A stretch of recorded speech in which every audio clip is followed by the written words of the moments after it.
Okay, it started. And middle. Here we go.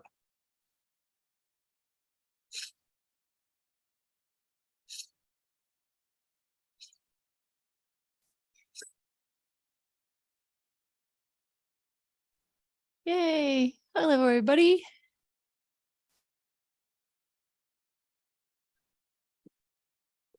Hi, Heather. Let's go ahead and see if you all can I can hear you. So Heather, can I hear you? Can you hear me? Yes, there you are. Okay. It's just good to have a technical check. Okay. And Sandy, can I hear you? Yes, can you hear me? Yep, there you are. Welcome, Right. welcome. And let's see. Who else are we? Let me do this differently. Let's see. Kim. Kim, can I hear you? She's having trouble. I can hear you. Oh, there you are. Okay. Hey, Russ. Hey there. And let's see. Randy. Yep, I'm here. And how are you? Let's see. Here's. Oh, I see why that looks different. Okay. Welcome, welcome. Everybody turned in homework. And Nicholas didn't turn in any homework, but you keep showing up, and I'm sure you're gonna. I'm really glad you're here. It's just nice to have observation. Good to be here. Hey, Nicholas, this is Andre, or for everybody. I'm having camera problems for some reason, but I can hear everybody and see everybody fine. But some reason my camera's goofy today. Nicholas, I did see your email and responded back to you.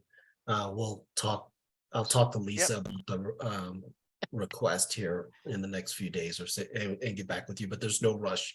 Honestly, we're just looking for capability to do it. Perfect. Sounds great. So let's see. I'm sad to see that the Weekses can't share a computer, but it's okay. Oh, Oh, there you are, Kim. Okay. yeah, I finally got it. My Thanks. screen is doing funny things, but not as weird as Andre's is. So I guess that's where we are. So let's see. Should we go ahead and start with going over homework, Andre? Sure, I don't see any other folks in the waiting room here, so we can do that. I'm gonna share my screen. Yeah, you were already sharing the other I am. homework. Yeah, okay. Yeah. Oh, I'm already sharing it. Okay. Oh, there it is. Homework and actions. That screen. Yep. Okay. Once again, my video panel went away as soon as I did that. All right, can you guys still see my screen? Yes. Okay. All right, so the homework actions for module 1 is if you live in a formally organized HOA or POA or property owners association, determine the engagement date with the board if you're currently not recognized. And then for all organized and unorganized neighborhoods, look at the initial announcement of the Firewise group and determine the following. What methods will you use? How you'll disseminate the information or the information on the gathering, and then determine when you will send the initial announcement, and then determine that prospective date for the initial neighborhood meeting.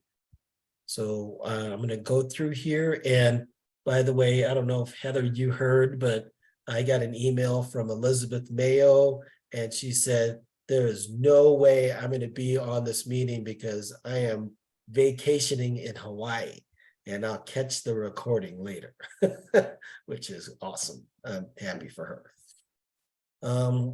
And Barbara, I'll start with Barbara here.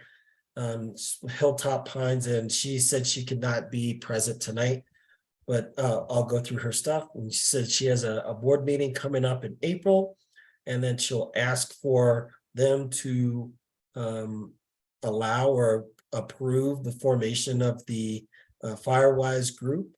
And then she plans to send an email out to everyone here. I guess she already has the connections to do that. And then she's looking to establish the informal meeting date in June. So good start here. And just, this is a great example of a neighborhood that's not organized at all, and some of the things that you have to do. So those are good steps.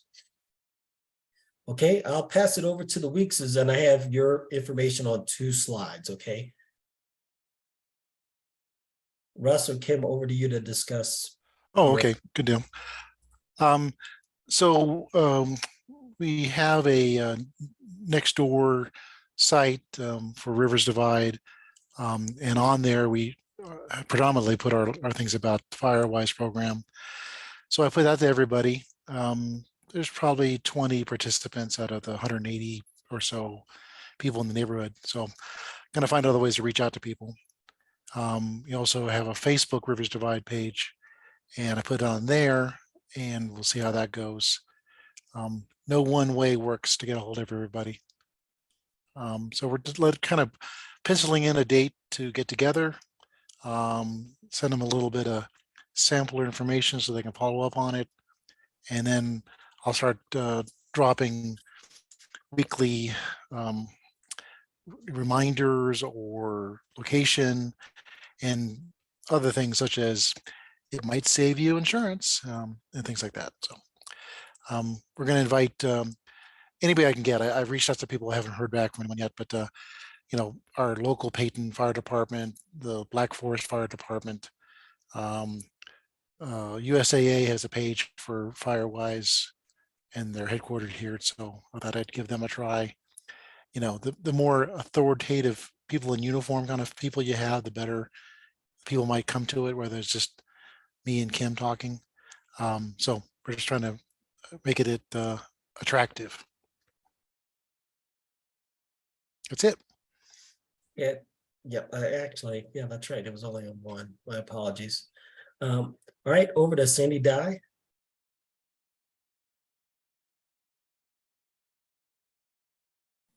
Sorry, had to get it unmuted there. So clearly we have no HOA or we do have what she likes to call herself as a neighborhood champion, who's kind of been doing some neighborhood fire mitigation stuff in the past, but it's a small group of this larger neighborhood. So I've been talking with her. We're going to meet on Saturday, but her ideas and mine together, we've come up with, you know, we'll just do some flyers, knock on doors, start just getting people interested, because we already have a chipper that comes, and May 1st is the first one for this year. So we're going to be trying to get people involved in that more so, and then hopefully that'll increase for the second time the chipper comes through the neighborhood in July 31st. But just starting with those flyers and getting more people involved, hopefully will make a big improvement in our neighborhood. I think there's just been, since they started that, there's been a lot of turnover and houses and who lives, you know, in what area, some new houses built and different things. So hopefully the weather will agree with us, and we'll be able to do this on April 8th and 9th, have a little meeting, get together. Just one person has great big yard, so we can all get together there and just have some snacks and talk about it to get people started, and hopefully get them more involved when the chipper comes, but also include, you know, the program, and that they do need to sign up, and how do we make this better. And I love the previous idea about telling them it might help them with their insurance, you know, lots of different things. We're going to talk this weekend about who we're going to have come and speak. So hopefully we'll get more interest with that too. So, and I sent you a picture of what our neighborhood looks like. You know, hopefully we'll come up with some ideas on how to make it a little easier to get out of here. To the north, there is Columbia Road goes through Garden of the Gods, but it's actually now called a trail, and so we can't go through there. It's got like a chain across there, so the city doesn't let us use that as an escape if we need it. So we're going to work on also finding someone to help us get that opened up if we need it. Sounds like a set of bolt cutters in an emergency might be the appropriate. Yeah, I think so, maybe. Okay. We'll So take the that's all. critique afterward, right? Yeah. Yeah. That's Okay. forgiveness. Thanks. Those are great steps for the Weekses and also for you saying it just right down the line. So sounds fantastic. Be interested to see, what comes next and how that all works out here. So thank you. All right, let's go over to Heather Sharp for Arrowwood 3. Yeah, so we have an established Firewise committee, and I am a new member on that committee. And we have biannual chipping days. And so we are going to, and in the past, we have disseminated that information via newsletter, our website, and then we put signs at the corners where you exit the neighborhood. And we just recently adopted a texting tool. So all of our neighbors who have given us their cell phone are in a texting tool. And so we'll be texting that information as well. And we do it about a month before the chipping days. And so we're waiting to work with the fire department this year to figure out exactly when our chipping days will be.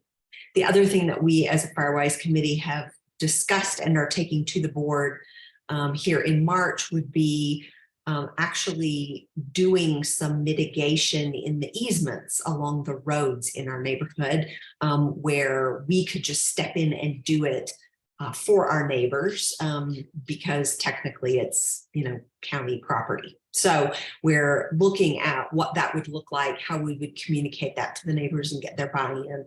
And we've identified about 8 different areas in the neighborhood that need it along the roads so that fire trucks can get into our neighborhood, and the roads would be more passable should there be an evacuation event. So we're working on that. Thanks. There's one more slide. Let's see. Yes, Yeah. Elizabeth wrote all of this, lots of information. We do a lot of information about Firewise and try to communicate.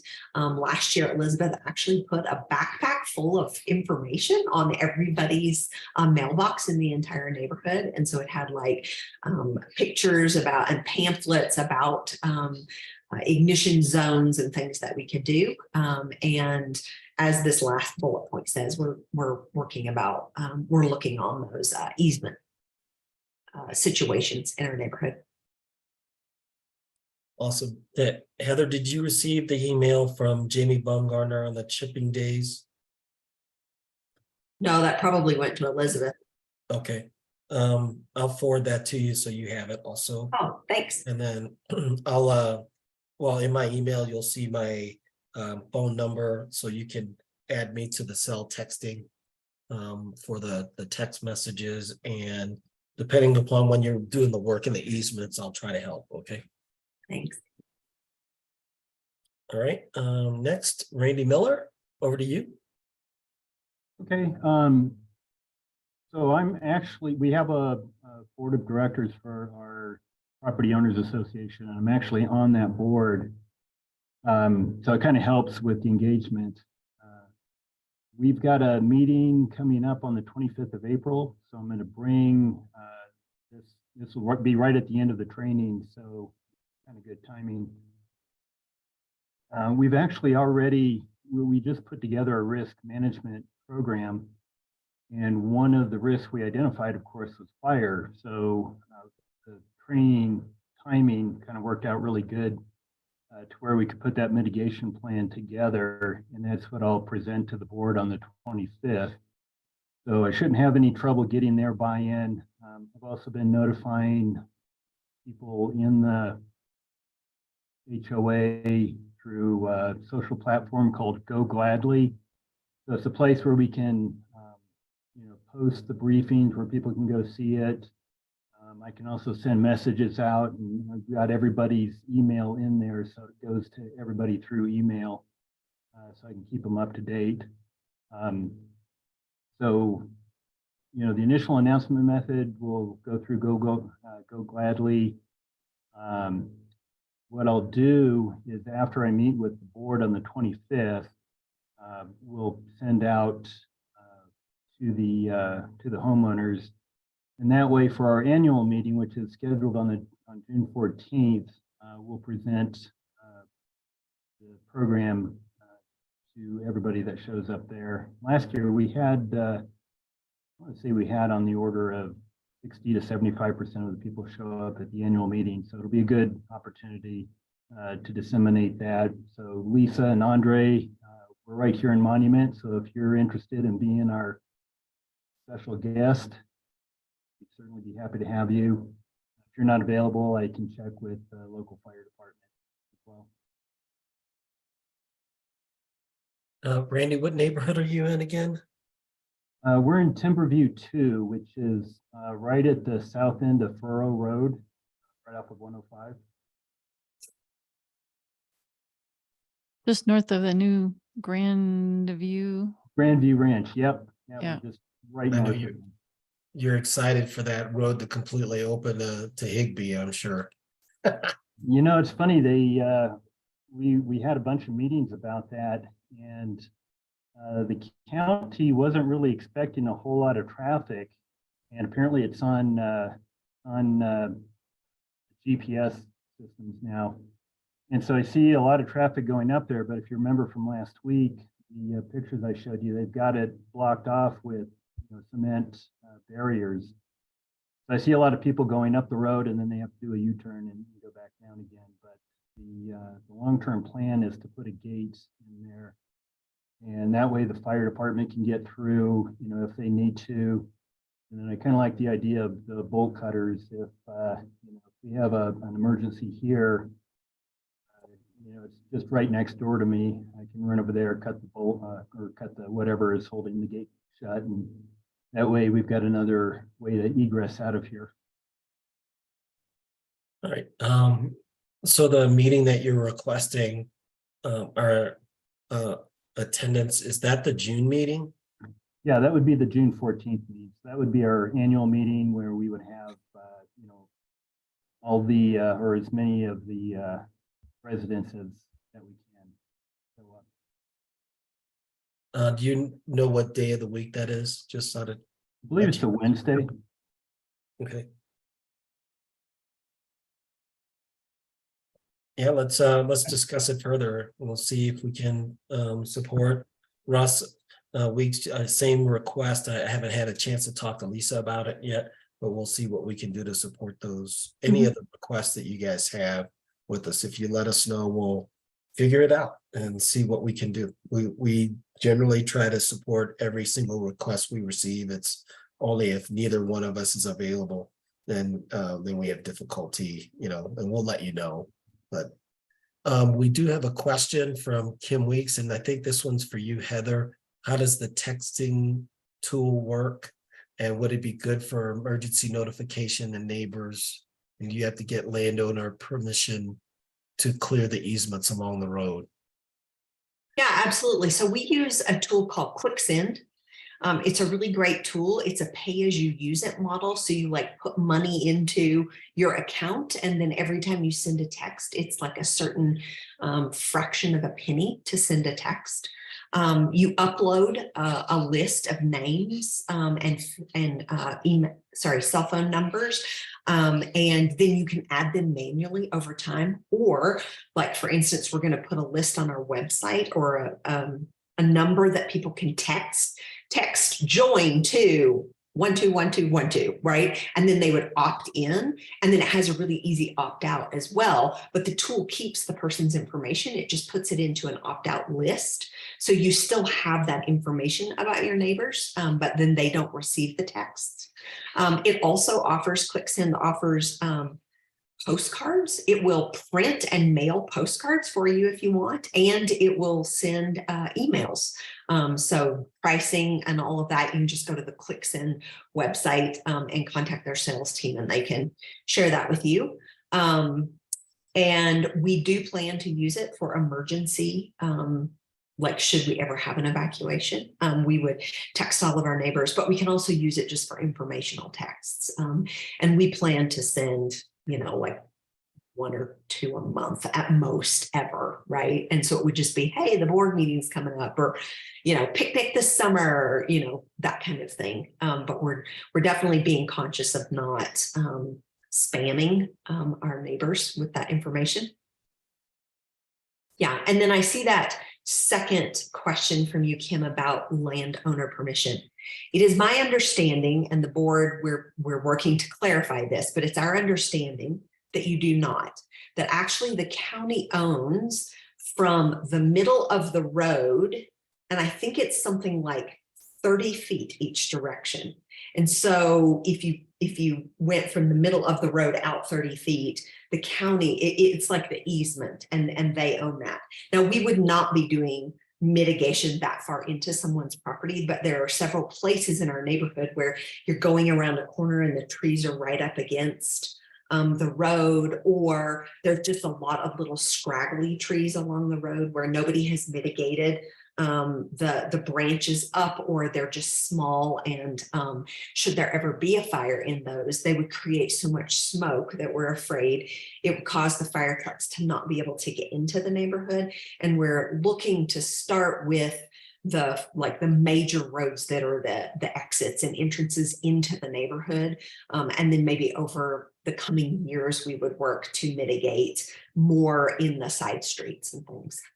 So that's our plan, but we do want, we don't want to upset our neighbors. And so we're not just going to start, cutting their property without them knowing why we're doing it, and ensuring that they understand that legally, the county could do that. We're just offering to do it because the county isn't likely to take care of it because they have other things that they're working on. And so we would do it as an HOA in order to ensure that the entire neighborhood is safe. We've heard several questions like that about, well, is the county ever going to do this? Because it's really their property. And the answer I've heard several times from several different sources is, are they ever going to notice if you take away those dog hair thickets? Are they ever going to notice the county? So yeah, you're right about the neighborhood communication. I have a question for you. You had mentioned last time and this time about some signs, and I saw, you had your Firewise sign, Andre and Lisa. Can we borrow those for like a weekend or something to try and announce something? Are you referencing the ones that go along the roads? Yes. Oh yeah, if the ones that we have in the trailer, sure. I think it would be good also for the group. I have a picture somewhere of my neighborhood's signs too. And they're basically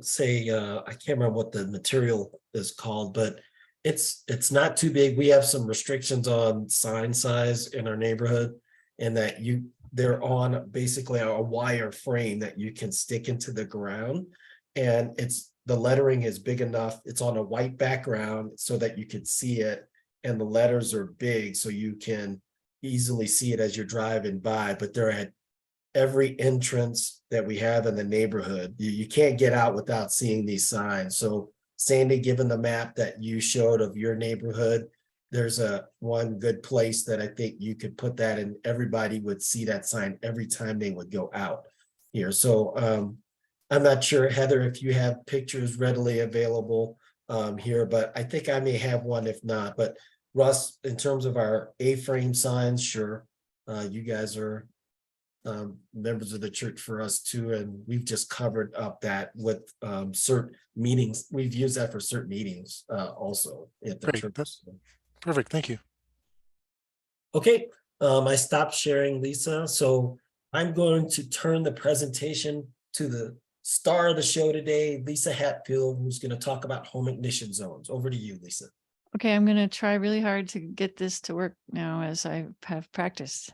Let's see here. Share screen. Click. Let's see. If I click there and I share, do you see the screen that says link to home assessment checklist? Yep. Yep. Good. Oh, hallelujah. I'm going to have to come out of it and go back into it when I show you the video, but okay. Now I just have to find one other thing. So if you have not downloaded that, please do it right now while I'm getting my last click done here. There we go. Okay. Oh, that's blocking things. Okay. Well, there's always an extra little set of clicks that happen after you do the share screen and the okay. So this is a link to the Wildland Fire Assessment Program checklist, which is going to be your guide for the rest of your time living in the wildland urban interface. And if you can understand how to go through it yourself, then you can understand how to go through it with your neighbors, and it'll give you a lot more confidence. We kind of skipped over the big picture already. We are behind on wildfires. We always say that line, it's not if, but when, but the literal numbers are, we should have had 5 wildfires in the last 100 years, and we haven't had any of them. So we're 5 fire cycles behind. And the immense amount of fuels that are built up when they do catch on fire, that's when it becomes an unnatural extreme fire. And so what we are going to be teaching you, especially about the defensible space part, is how to start to mimic what the fire would have done in your yard, in your property, to make it safer, so that you've reduced the fuel load around your house and you don't have to end up with a sooty mess surrounding your house afterwards. This slide isn't quite right. We are on module 2 out of 8. And next week I will get this fixed and make it show the correct thing. So this week is home ignition zone and defensible space. And then next week we'll get to home hardening, which is what your home's actually made of to defend against those flying embers. And we always like to mention why we're giving this class for free is because we have been blessed to overflowing, and we want to be a blessing to you so that you can go out and help your street and neighborhood be safer. And be sure and look at our Facebook groups, the one called Wildfire NA, which stands for Wildfire Neighborhood Ambassadors. That's where we want you to post your before and after pictures. And check that out this week. We've already posted a bunch from that we received this winter. So we know about the wild and urban interface, but the key is not exactly where the homes are located. It's about changing the local conditions inside each individual property's home ignition zone, which is the 30 feet around your house. You have control over what the fire or the sparks do when it reaches your property by managing the trees and plants, and then by next week, looking at how your house is built and maintained. Case studies of the Bel Air Brentwood fire and the Painted Cave fire suggest that simple factors can determine if your home is going to be destroyed or not. They found an 85 to 95% survival rate when there was a wildfire coming, where homes had a non-flammable roof and the 30-foot zone didn't allow intense burning. So that's what we're going to show you how to do in these next 2 modules. We want to reduce the chance of a fire starting or surviving in your home's ignition zone. And this sounds simple, but this is what I want to tell you. If your house doesn't catch fire, it will not burn down. So today we're going to look in detail at the first 5 feet out from your house, as shown here in the diagram, and then the next 30 feet.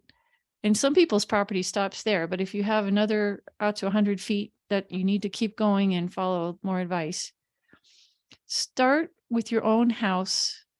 Do what you can on your property before you start worrying about what your neighbors have or have not done. Get the log out of your own eye first, as they say.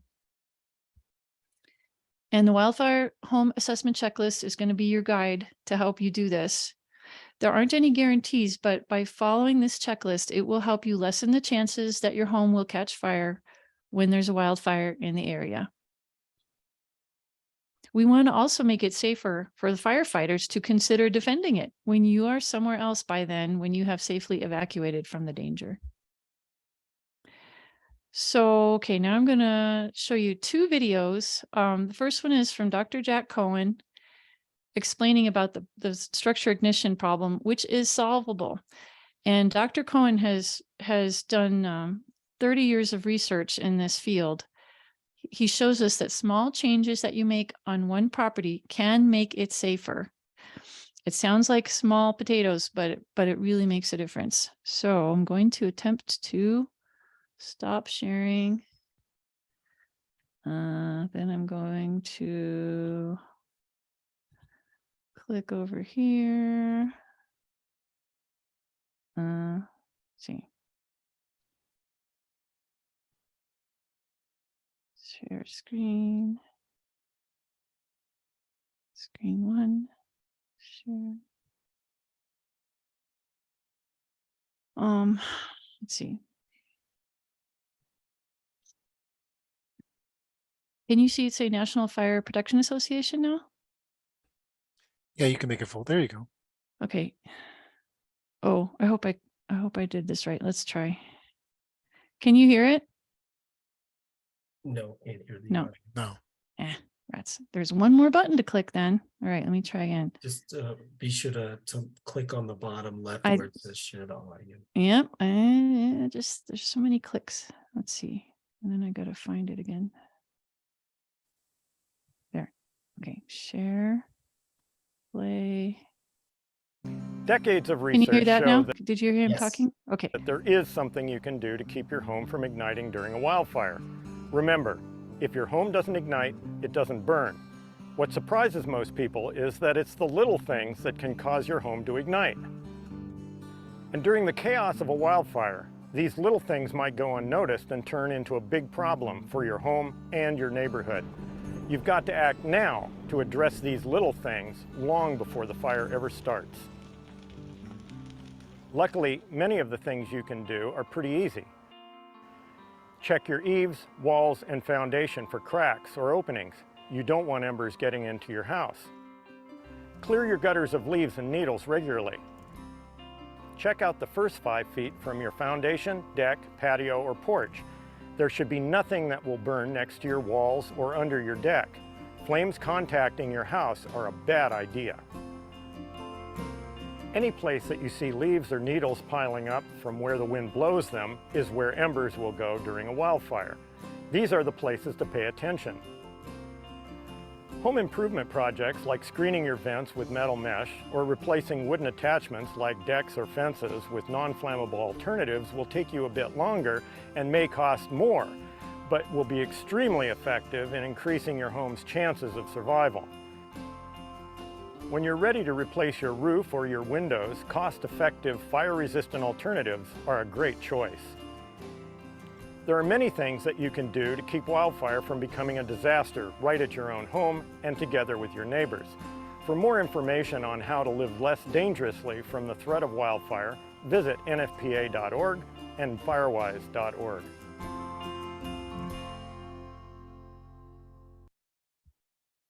Drop the mic and walk away, you know.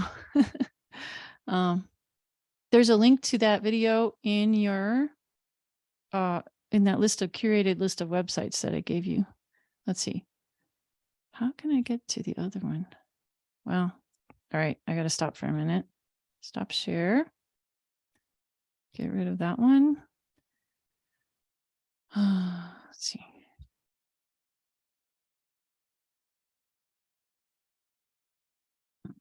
Share sound. Burning. Okay, now this one, this video is about burning junipers, and you also have a link to this in your in that curated list. What I want you to notice here before I let it play is right now you're going to be distracted by these flames on the left side. Don't look over there. I want you to pay attention to what happens on the right side of the screen, where there's no fire, but all of a sudden there is a fire. How did it get there?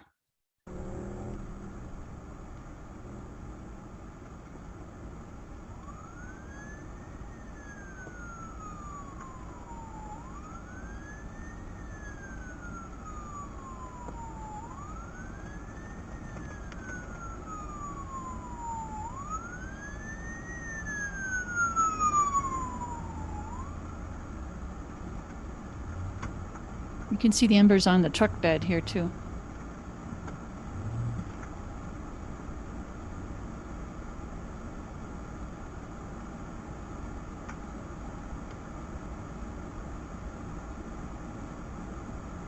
So all of a sudden there are 20-foot flames where there was nothing a minute ago. It's because the embers landed on those junipers.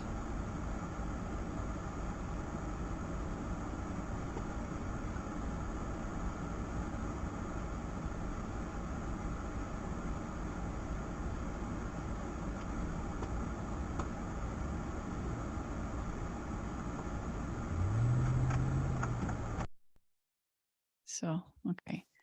Like how it just bounces off the truck, of course. Yeah, and Jack Cohen, wow, oh, I'm sorry. I apologize. Yeah, that was interesting. Okay, let me get rid of that one. Jack Cohen has done so many videos about sorry about that. And he describes that when he first started to notice the problem with the flying embers was when he was fighting fires in lots of places, and he started to notice this phenomenon, like people were just blowing those embers out, you know, they were just pesky little embers, but they turned out to be the critical thing. Okay, let me see if I can share my other screen again back. I'll get back to work here. Share screen. Okay, so do you see Jack Cohen again now? Yes. And then how come I can't? Oh, there. Okay. We've watched that one too. I have so many pictures to show you tonight. I'm rolling now. We have so many things to show you, but I have lots of pictures to share with you, and all those videos in the curated list will help you share this information with other people as well. Whatever you want to do about your meetings, you all mentioned this, having the people with authority coming to your meetings and helping your neighbors understand. If you can't get a Forest Service person or a fire department person to come to your meeting, we'll come. Or if you use these videos, there, you know, on the list that I gave you, they are listed by how long the videos are also. So that'll help you choose which ones you want to show at any given time.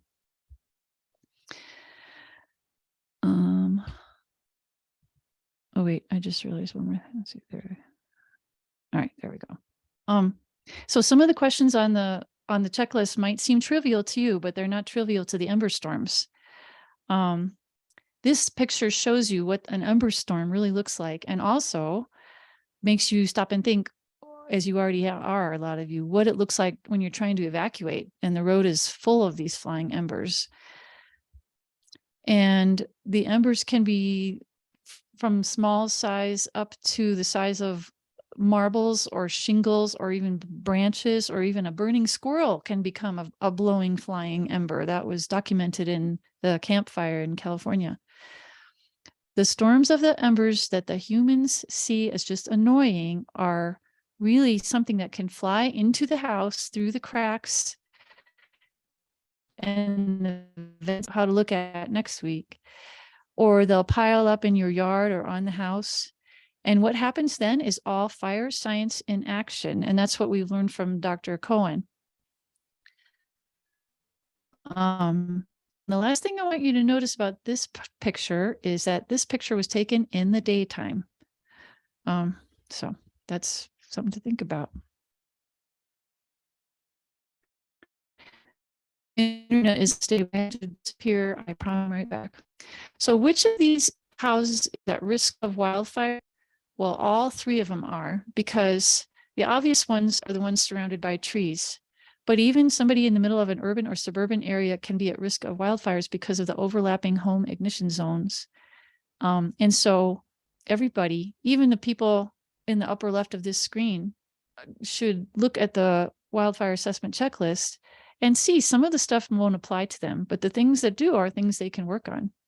And yes, if we have 100-mile-an-hour winds, that might be more than anybody can solve, but at least you know what you ought to be doing to be prepared as best you can. Remember the Bear Creek fire in 2020 on the west side of Colorado Springs? This was the headline in the paper. Mitigation is the saving grace in the Bear Creek fire response. Years of mitigation efforts were credited with saving scores of homes on Thursday after a wind-whipped wildfire roared up the southwest Colorado. Mitigation is risk reduction. So when you turn, now tonight we're going to go through about half of the wildfire assessment checklist. And we won't go in exactly in order because the way they organized it doesn't make any sense. But the way this checklist works is that the safe response to every statement on the form is yes or not applicable. If your answer to a statement is no, it has to be, it's the way the statement is written shows you what needs to be done to fix that item. And so if your answer is no, you should add that to your short-term or long-term to-do list, which you can work on as time and money affords. So this example from the checklist, it says, a screen is installed in front of each fireplace or wood stove, yes or no? So circle that answer and move on to the next one. That's how they're all going to work. And yes, start at the beginning of the checklist, put your name and address on it. And that way, when you're working with your neighbors, you'll be able to collect their names and addresses too. So you can help get the contact information like you've already been working on, but it's just a good habit to be in. And then we recommend you also give a copy of your results of this 8-page checklist to your local fire department to let them know what you've been doing to reduce your home's risk. They will be very pleased to know that there are people out there doing this work. And so they'll help answer questions for you. And as you know, some fire departments provide /chipping. I want you to just be aware of what fire district you reside in. Some people's homes aren't in a fire district. Did you know that? We're going to help you get connected however we can. And then you'll notice the dollar signs on the form kind of give you an indication of how expensive things are. But it's not necessarily true that the more expensive things are going to help you more. You can make a big impact with many of the free or inexpensive items. And even maintenance tasks like raking the dry leaves out from under your steps reduce your risk significantly. After 30 years of studying fire science, he said, rake the leaves from out from under your steps. Okay. And then after learning about the whole checklist, you'll be educated and you'll know more about how to make better choices in the future when you're replacing big ticket items like your roof or your windows or your deck. This will help you make more informed decisions. So you want to focus on the home's ignition zone, the first 30 feet around the house, and start from the house and work out from there. And when somebody asks me a question, when I go do a site visit, what I always think about to help them figure that out is, if I were a flying ember and I landed in that spot where they're asking me the question about, what will I do? Will I find enough fuel to eat? And will I then ignite and burn something down? Or will I starve and go out? That's how I figure it out. Oh, and I wrote a story about that. This is me telling that story at the El Paso County Fair, trying to get people's attention. But you're all here. You're going to know this by the time we're done. If you ever want to hear that story, though, I'll come and present it. It's about 20 minutes long, and it's all the information you're going to hear. They're here tonight, but it's in a story format. Here are just a few inspiring examples of well-managed home ignition zones. So you realize you can have mitigated property and still have trees. Here's a bigger property. Here's one that survived a wildfire. And they said, it's not luck, it was good defensible space. And we haven't been using the term defensible space because that implies that you are there defending it.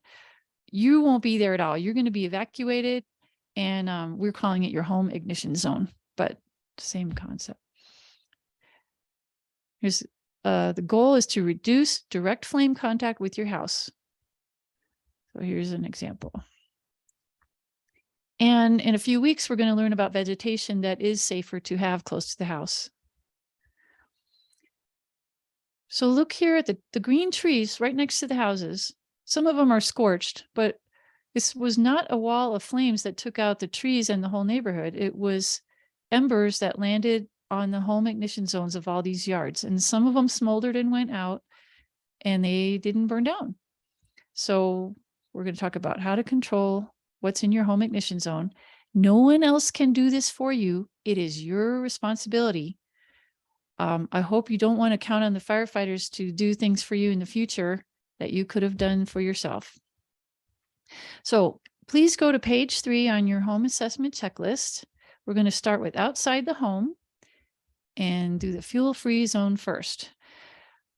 You want hard surfaces installed in the 0 to 5 foot fuel-free zone. If that's true, circle yes. Otherwise, that's something to work on. Are non-combustible mulch products used, such as rock? In this case, the answer would be no, because they have wood mulch going all the way up to the house. So if this were your house, you'd have to circle no. And then you'd have to stop and think, why are they concerned about that? Oh, I gotta fix my mulch.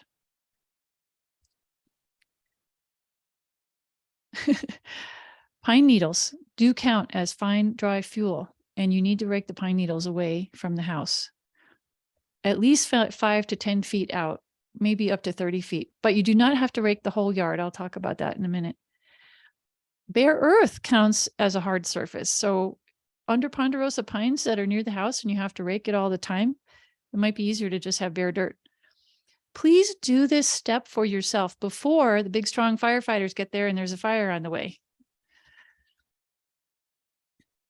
When you have mulch, you can choose what you want it to look like. If you choose rock mulch that's non-combustible, make sure you get rocks that are big enough that if you use a leaf blower to clean off the leaves or pine needles, that the leaf blower doesn't move the rocks. Also, if you have rock mulch, look for this stuff. It's called cheatgrass. It loves to invade the rock mulch, and it's invasive and it burns very easily. So if you see this in your yard, pull it out by hand and throw it in a trash can. Don't just throw it on the ground because it really is invasive and it spreads. Juniper's nickname is ember catchers or kerosene on a stick. The vile and hated juniper is the worst, but any flammable vegetation is a hazard when it's near the house, especially in that 0 to 5 foot zone. They are fuel. And you saw the video about the junipers and the tiny sparks. Here's a vocabulary word for you. Herbaceous plants means non-woody. That's a plant where the whole thing dies back in the wintertime. So this question on the checklist says yes or no. The lawn is well irrigated and has only low growing herbaceous plants. In this case, the answer would have been no.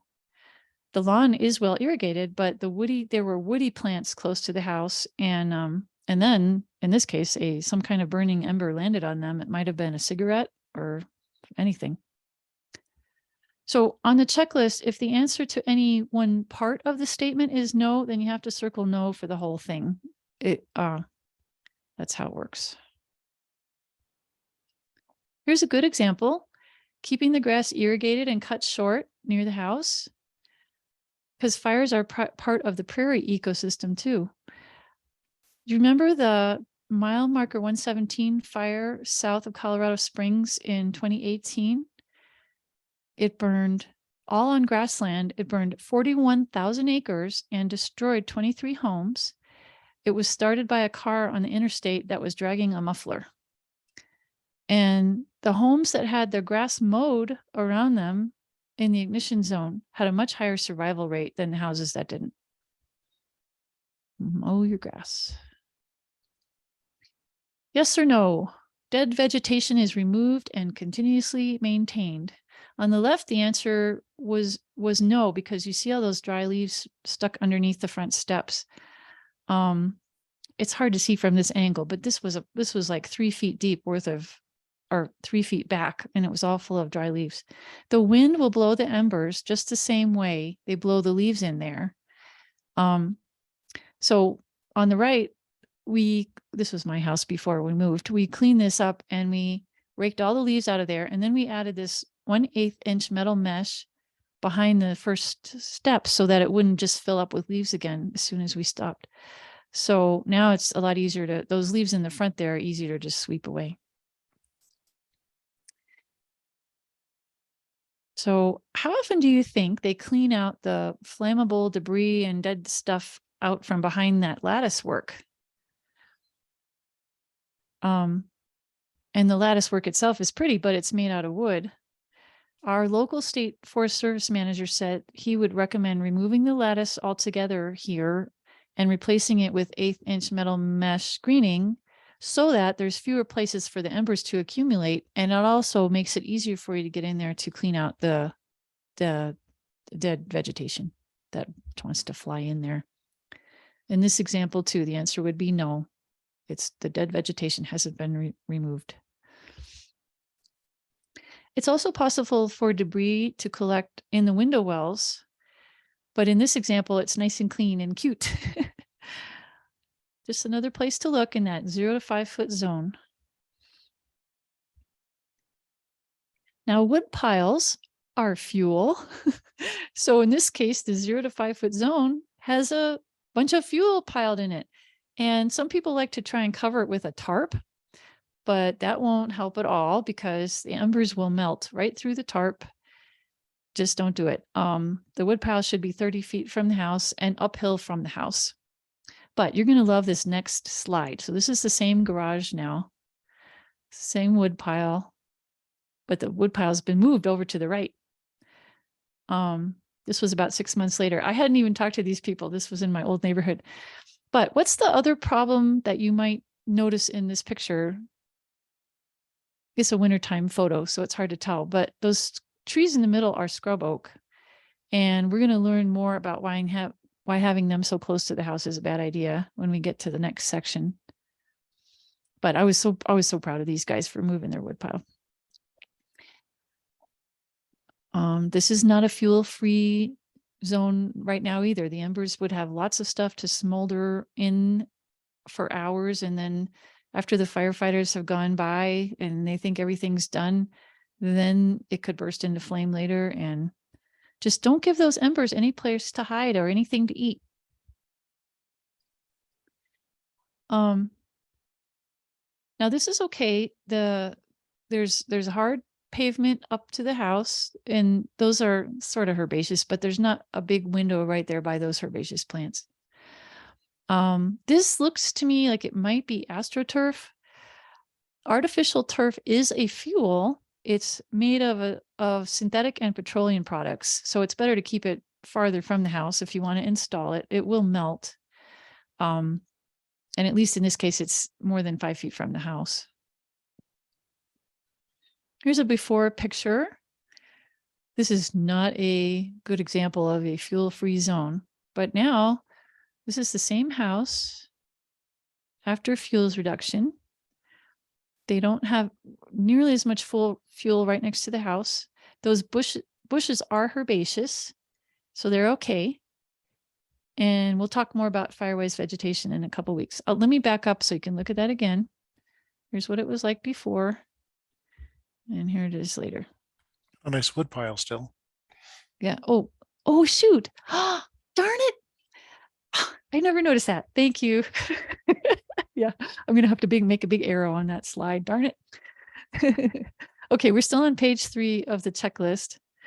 But we've moved out to the 5 to 30 foot zone now. Try and pace this out. If you walk 10 paces, that's about 30 feet. And if you cannot walk the first 30 feet from your house because there are too many trees or bushes, then you better pay attention to this section. You can make sure the plants in this 30-foot zone are arranged in a checkerboard pattern so that the fuels are not in a continuous line next to the house. So the flames cannot jump from bush to bush easily. just picture if anything's on fire and then the wind is blowing 50 miles an hour toward the house. Oh, that makes a difference.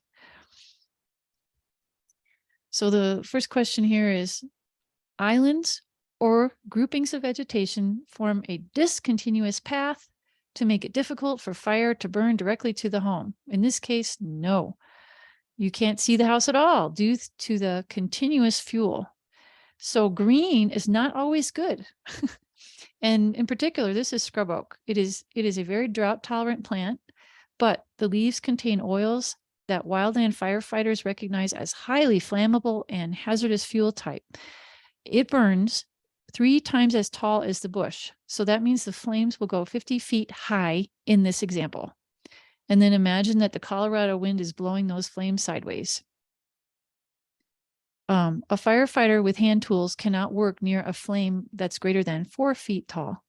So they would have to fall back to a safer place and hope to stop the fire when it gets to them in a way they can manage. And everything in between would be sacrificed for their life safety. So the firefighters will walk right by this one without a second thought. If the whole street looks like this with this much scrub oak, they might just move on to the whole next street. They will spend their time on properties that they can save, that have a chance, and they should not risk their lives when you are not willing to do what you can first. So make sure you have discontinuous fuels. And you could answer yes here. Same question, another type of problem. If this is what you see when you look outside your door, this is a very unhealthy situation for ponderosa pine trees because they're so crammed together and the treetops are all touching. The trees should have been thinned when they were seedlings, either by a wildfire or by the property owners. But now the work to thin them will be harder. And but as soon as you do it, the remaining trees will be less stressed. Matthew Nelson, who is now the City of Manitou Springs arborist, says, if you take out half these trees, the other half will get a double in their pay. They'll get a double in their raise in pay. And they will be noticeably healthier within a year or two. Hey, Lisa, before you go on, could you go back a slide, please? Uh-huh. Heather has a question. Can Oh. you please explain the statement more about discontinuous fuel or groupings? I probably am going to give you more examples of that because this is like the key point of our 30-foot zone. But you just don't want to make it easy for the fire to come toward your house. Do you have a moat around your house that would or do you have fuels all the way up to your house that would draw the fire right toward your house? Let's revisit that question if by the end of time by the time we get to the end of this section, Heather. Okay.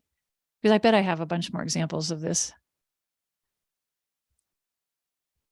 Let's see. But the Western Fire Chiefs Association, Jeff Johnson said, our forests in the West are overloaded with a historic backlog of combustible material. There are 100 million acres of national land that is at high or severe risk of wildfire. And we need to catch up and restore maintain and manage those forests. And this is true on private property too, if it looks like this. So in this case too, these are not discontinuous fuels. These are continuous. They would make it easy for the fire to jump from tree to tree. Here's another example of something not to do. This is called a doghair thicket. It's a cluster of pine seedlings that are too close together. These are only about 4 to 6 feet tall. So can you imagine all of them trying to grow to their full height of 60 feet or taller and still be healthy? No. But if you thin them out now, so some of them can survive and grow up and be strong and tall, they will have branches all the way up and look like real ponderosa pine trees. As our friend Becky Zitterich says, forest health and fire mitigation done right are the same thing. If you won't let the fire roll through, then you need to be the fire and maintain the vegetation yourself.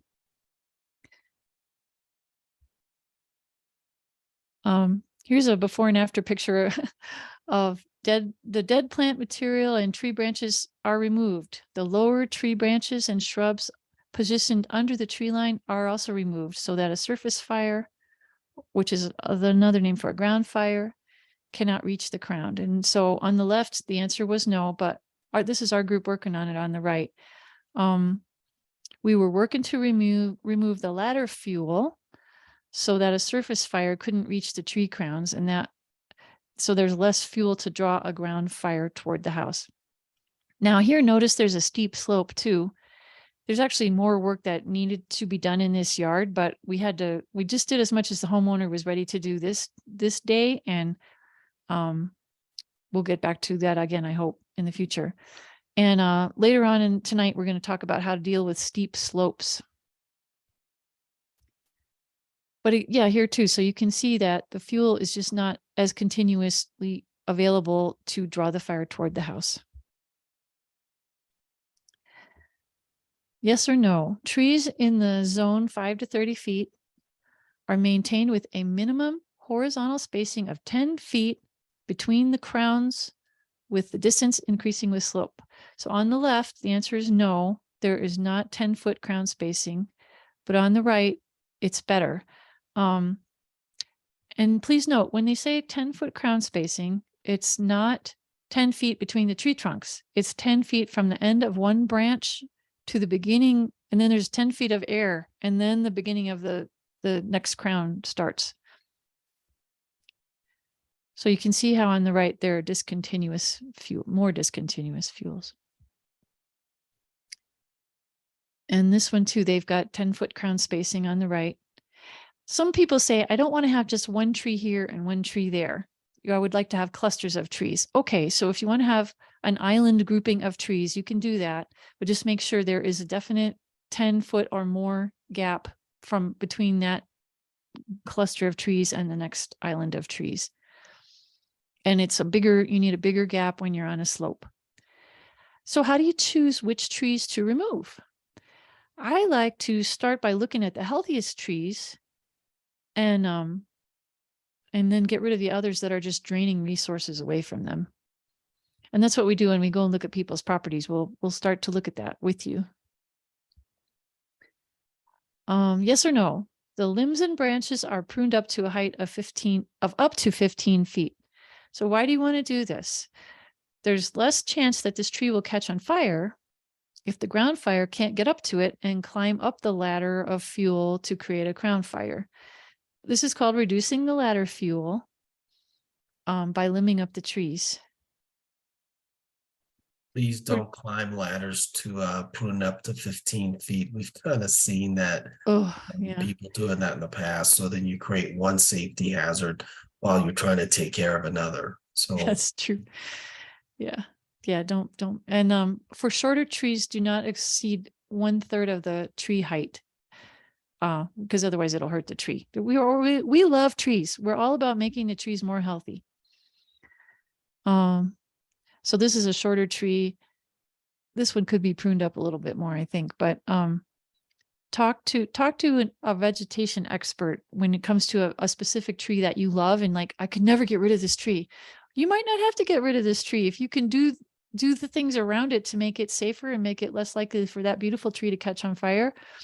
Then we'll figure out a way to make it work. One way to get advice from experts is to take a photo of the tree you're worried about and email it to somebody. That way, if they don't have to drive out to your property, they might be more inclined to actually answer you when they're busy. We'll drive out there, but you never know. Okay, so did you know that ground fire won't jump into the pine trees if the branches are trimmed up? We need ground fires, and the way it's supposed to work is they'll go along the ground, and then when they get to the tree trunks, they'll jump up, 6 to 8 feet, but then they'll jump back down again and keep going.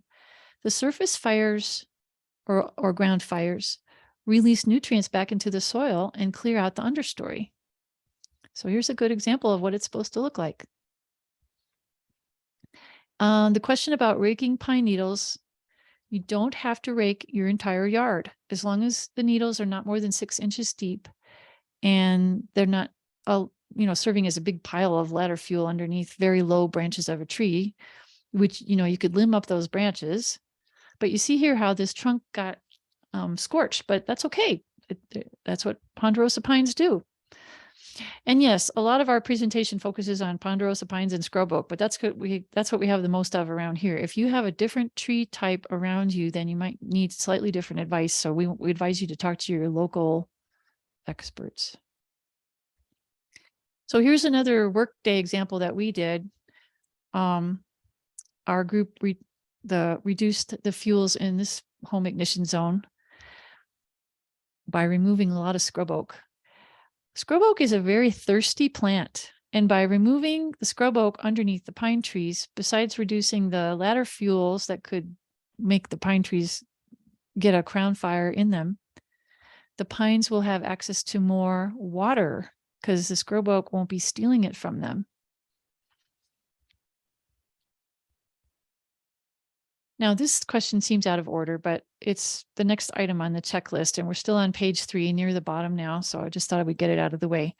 Yes or no, propane tanks larger than 125 gallons are located at least 30 feet from the house, and there are at least 10 feet of fuel-free space around the tank. So in this case, yes, the answer is yes. Every detached structure on your property needs to have its own fuel-free zone. So like sheds and tanks and gym equipment. We'll talk about that more next week. If you have a propane tank like this too, make sure that when they deliver more fuel to you, that the hoses and valves are checked. Ideally the tank should be on the same contour line as your house, so that the gas would flow uphill away from the house and the liquid propane would flow downhill away from the house.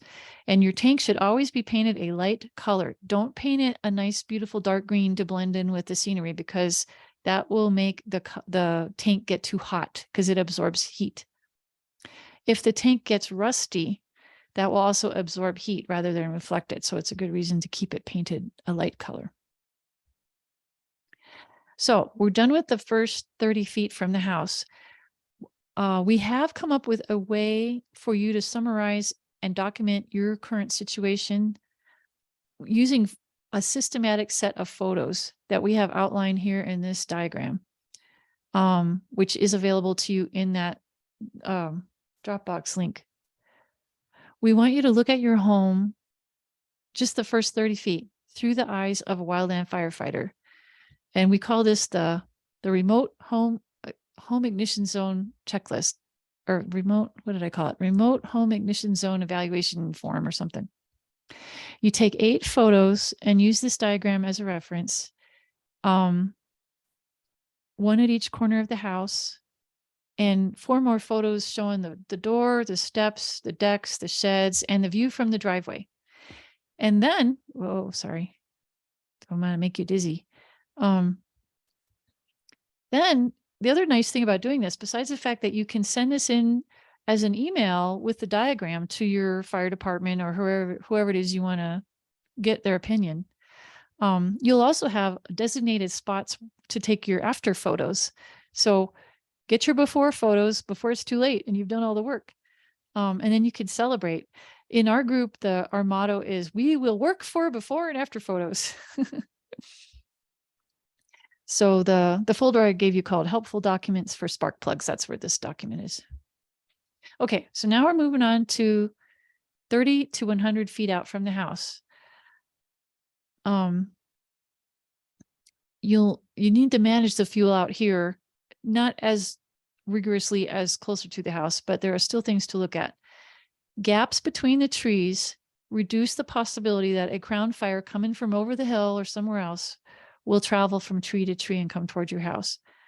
So the fuel should be staggered or discontinuous. Here in the Boulder area, this was the video we watched at the beginning. It really made a difference here. If you don't own the land that is 100 feet away from your house and your home ignition zone overlaps with your neighbor, we encourage you to talk to them and help them get educated. We'll talk about that more next week. But meanwhile, I'm sure you got plenty to do on your own property, so do that first. So now in the 30 to 100 foot zone, we're answering more questions. On the bottom of page 3, we're going to cover 2 items at once here. Yes or no, the trees in this zone are maintained with a minimum horizontal spacing of 10 feet between the crowns, with bigger distances between them if we're on a steep slope. And then the next item says, ladder fuels under taller trees are eliminated. So these are pretty broad ranging questions. You can't just look at one tree and answer this question. You need to walk around your whole yard. And if the answer is no in any one section of the yard, then write that down. That's what you got to work on. This property in the picture here, I visited, and it's a pretty treed lot, right? The homeowners told me they have removed, get this, about 500 trees from their property. And that's amazing because you look at it and say, wow, there are a lot of trees there. But they did what the fire has not done for them. And so now they can have green grass near the house because the sunlight can reach the ground. And the chance of a ground fire here going up into the tree crowns is very small. They have done great mitigation work. You can't really see this, but I was in the backyard, and there is more work they need to do in the backyard, but they're compared to their next door neighbors, which is like the picture I showed you a few pictures ago where the trees were all about 2 inches apart. This is an amazing yard. Question for you, Lisa. Yes. Are we concerned with the height of a tree, and if it falls on the house, that's too close? You mean, well, yeah, you want your trees to be healthy. I'm trying to picture what you mean by that. So if I have a zone and I have my closest tree is 30 feet away, but it's 80 foot tall, and it falls and it's on fire and it falls on my house, if I'm doing an evaluation on mine or other people's houses, is that a concern, or is that, are we assuming trees won't fall that way necessarily? Yeah. Think about it. 80-foot trees. It's funny that you bring that up because I used to feel like I could answer questions like that. And then we moved to this new property where all the trees are 80 feet tall. And I'm still learning a lot more now, because when they were 40 feet tall, I could picture it. And so that's when we need to look at them and look at the situation and really think about, how much do you value that tree? How is that tree going to catch on fire? If it's one particular tree, is there a way to make it safer so that it wouldn't catch on fire? And yes, the wind could still blow it over, but then we're into a different category. So, take a picture. Let's take a picture. Yeah. I think it kind of depends, Lisa, on many things, how strong the tree was it before, it caught fire. If it was weak on the inside. Mhm. And, I remember when we were working in Black Forest and doing the restoration and we were cutting down some of the trees, we found that some of the areas they were, fairly hollow and in some sections, and it became really dangerous. So it's, I don't think that your concern is immediately during the fire. It's probably a little bit later if you were to get a storm and then that tree is weak and then the wind, say, blows it over. But most of the properties that we saw, the trees were tall and still standing here, and the ones that were over really ones that had been cut down or possibly blown over afterward. But so for the most part, I've not heard that, but I would defer to a firefighter and their thoughts on it. Mhm. Okay, well, it sounds like if I have a healthy tree that is properly trimmed up to not provide ladder fuels, but if it technically fell off or in the proper, maybe I'm being a little too risk averse. So I may not mention that to a homeowner if I was doing an assessment. Yeah. If I've seen so many beautiful, healthy trees with real branches all the way up that are kind of close to a house, but it's like, then you might want to bring it up to the homeowner and say, I'm concerned about this tree because, but we just want to inform them, and then they can make their decision. I've seen that Dave Root talk, and he was our former go-to forester, and he would reference the 30-foot, but not necessarily say clear out to 100. And the 30 feet was more, he was more concerned about falling branches onto your house versus the whole tree. So I think there's a greater risk of a burning branch falling from an overhanging or a long branch from a tree snapping and falling and then falling on your house. So I think that's why he used to emphasize the 30 feet. But I don't ever remember him saying clear out to 100 feet or the height of the closest trees. I've never heard him say that. Right. Good deal. Thank you. Sorry to interrupt. That's a lot to think about. I'll see what I can come up with this week too. Thanks for going along with our volunteer efforts here. Let's go to page 4 now. Yes or no?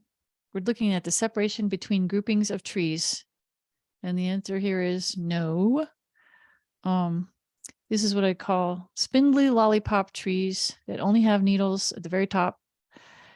And like on a property like this, there are probably about 350 trees per acre. To maximize tree health, the Forest Service says we should have closer to, get this, 10 or no more than 50 trees per acre. So we have inherited a lot of catch-up work to do because everybody wanted everything to just be natural and grow, but they didn't let the fire be natural and do its thing. So,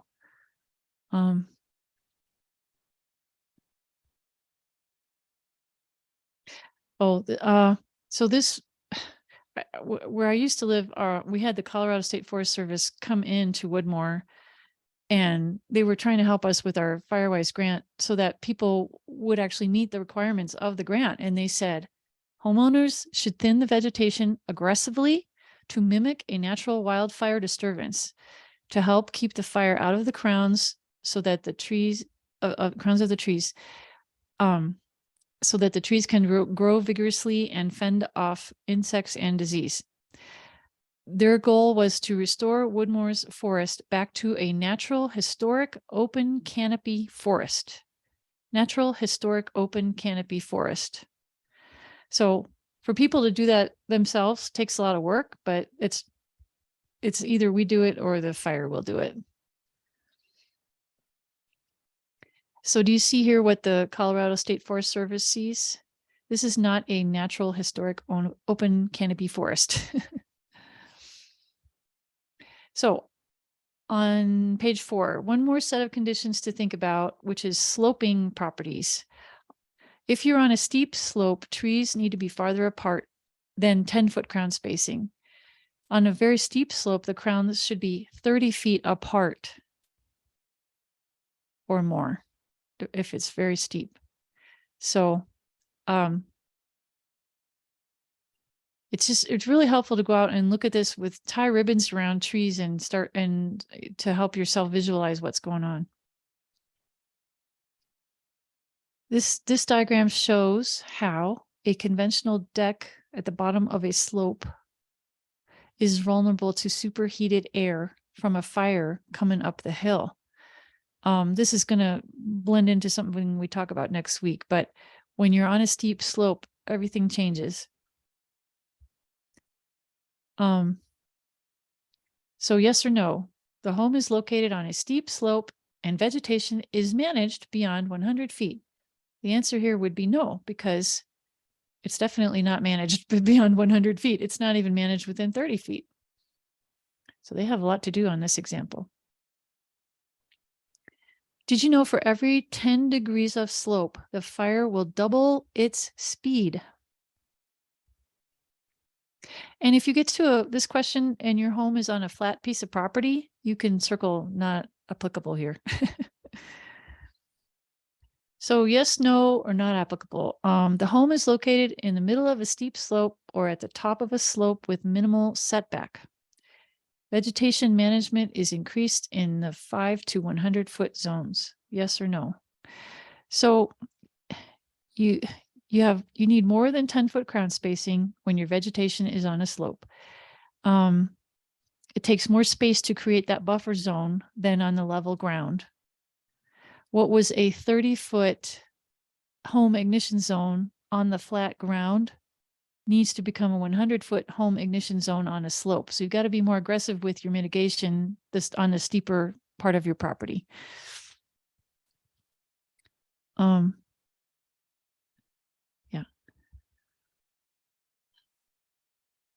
So they want to know what kind of hardscaping you have around your house in this question. Is a non-combustible wall installed within 15 to 20 feet of the downslope side of the home, particularly if the deck overhangs that slope?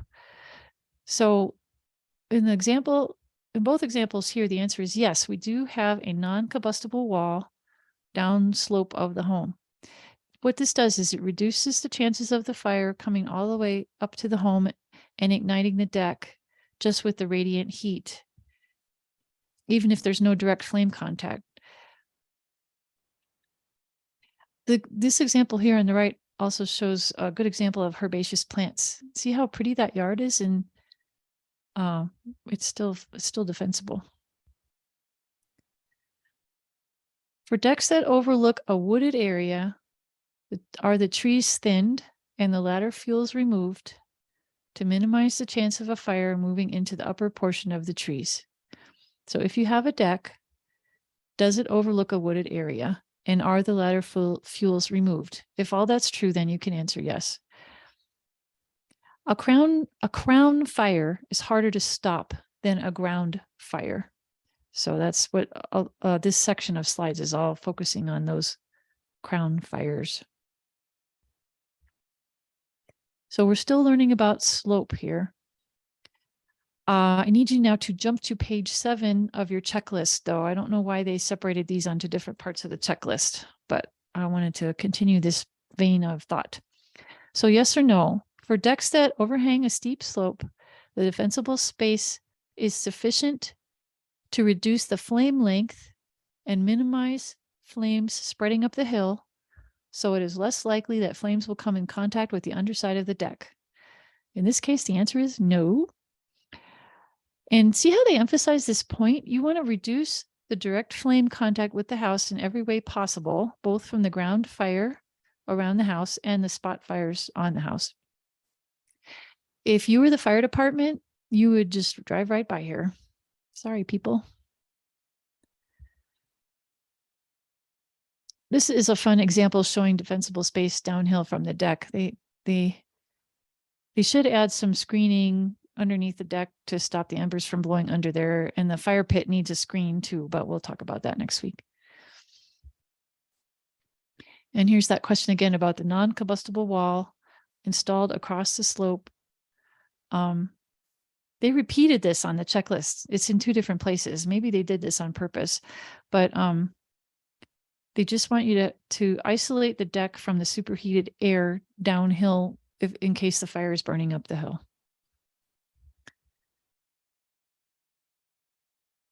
Can you see the firefighter in this photo where the arrow is? I can't even see him. I know he's there because I saw him when I made the arrow, but can you imagine being that firefighter? Well, all these things we're talking about seem pesky on a nice summer day when you would rather be doing something else. But if you've done this work and then the fire comes and you're that firefighter and he sees how much you've done, he's going to have more chance to work on defending your house. So we're almost done for today. I have a group of before and after photos here. I've also posted these on our Wildfire Neighborhood Ambassador page. So here's one before picture. There is actually a house behind there. It still has trees and shrubs, but the ladder fuels have been mitigated and we can actually tell that there is a house there. Hopefully their neighbors will help them keep up this work. The first step toward good mitigation is to just develop a prescription that is appropriate for the conditions on your property. And if you're not sure what that is, take pictures and ask questions. Also, let me back up. See how it's helpful to have the landmarks in your before and after photos? The landmark on this one is hard to see, but there is a driveway back there, trust me. These guys were participating in the grant money from the State Forest Service that Woodmore was participating in. And this example is from the same house at a different corner. It was hard to do my landmarks here because it was so obstructed. Can you believe this is the same angle? This is one of our participants from last year who did all this work this year. She was real excited about it. And here's another one with a good set of landmark trees that stayed in there.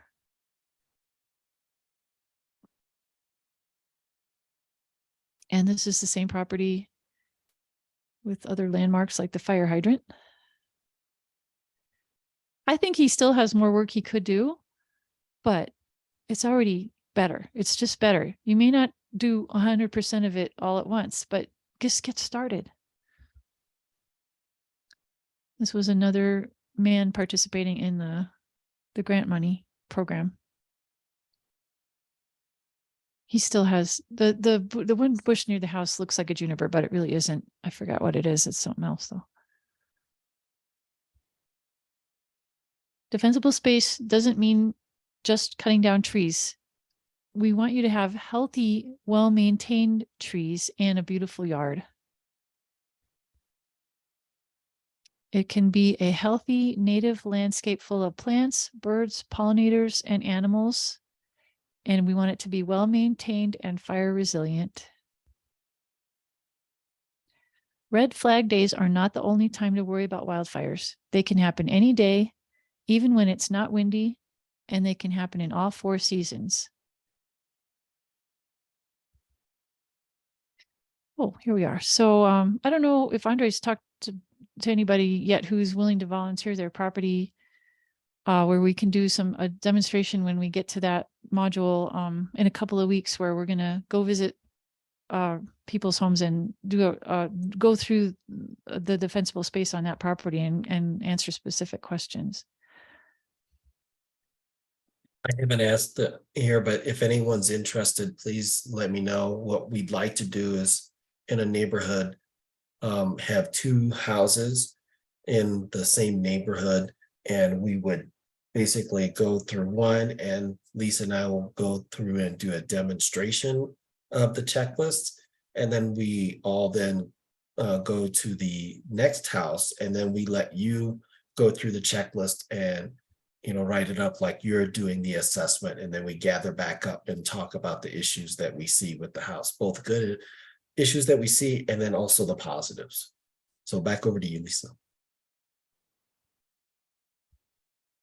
So your homework for this week is to print out a copy of the home assessment checklist, evaluate your home for the items we've covered so far, and then next week we're going to cover the rest of the items, talking about how to harden your home against flying embers and detached structures, overlapping home ignition zones, and egress routes.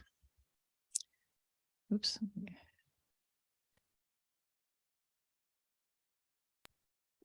That was a lot. So this week and next week, we are focusing on your individual one property at a time. You're going to, as you're working with your whole neighborhood, you're also going to talk about the risk of your whole neighborhood by filling out that community risk assessment form, which will take into account what all the individual properties look like, but also look at the whole bigger picture. But the place everybody always needs to start is with their own house and work out from there. Does anybody have questions about tonight besides the one about the tall trees?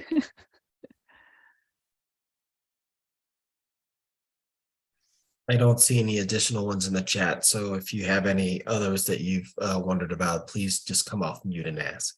Mm-hmm. So as far as doing homework for this week, I don't know if you need to turn in your half filled out forms, but if you do have question pictures as you go around your yard filling out the form, you could send those in.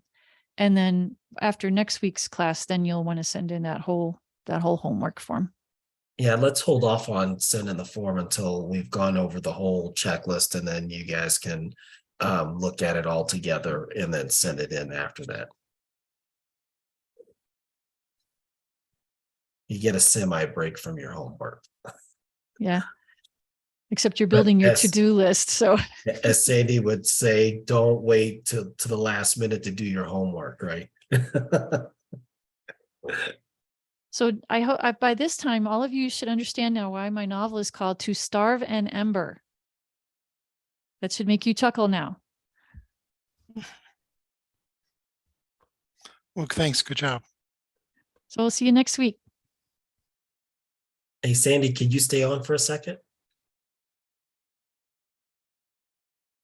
Sure, I'm here. I'm